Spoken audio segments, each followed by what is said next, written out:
একটা ব্যাপার কি খেয়াল করেছেন যে আজকে দেশে কি কি ঘটনা ঘটেছে? এসএসসি পরীক্ষার রেজাল্ট তো আছে, এটা খুবই স্বাভাবিক ঘটনা। ছাত্রছাত্রীরা প্রচুর ভাবে ফেল করেছে।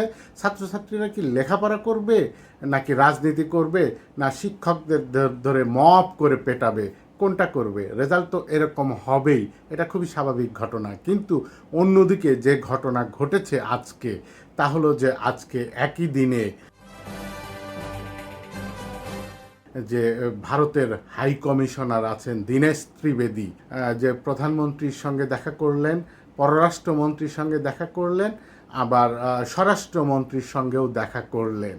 উনি যখন এগুলি করছেন, সবার সঙ্গে দেখা করছেন, তখন এরই মধ্যে গণমাধ্যমে খবর এসেছে যে ভারতের রয়ের প্রধান তিনি নাকি ঢাকাতে।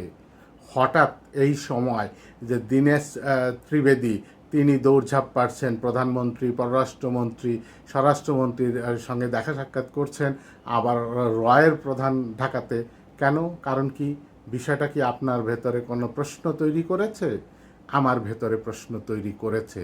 দুই দেশের সম্পর্ক স্বাভাবিক করার উদ্যোগের মধ্যেই সরকারি সফরে ঢাকায় এসেছেন ভারতের গোয়েন্দা বহির্গোয়েন্দা সংস্থা রিসার্চ অ্যান্ড অ্যানালাইসিস উইং, সংক্ষেপে যেটাকে বলা হয় রয়ের প্রধান পরাগ জৈন।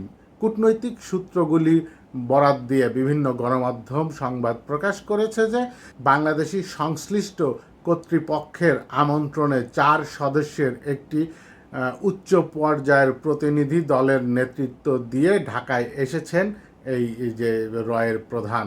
তবে ভারতীয় প্রতিনিধি দলের সফর নিয়ে বাংলাদেশ বা ভারতের পক্ষ থেকে আনুষ্ঠানিকভাবে কোনো তথ্য প্রকাশ করা হয়নি।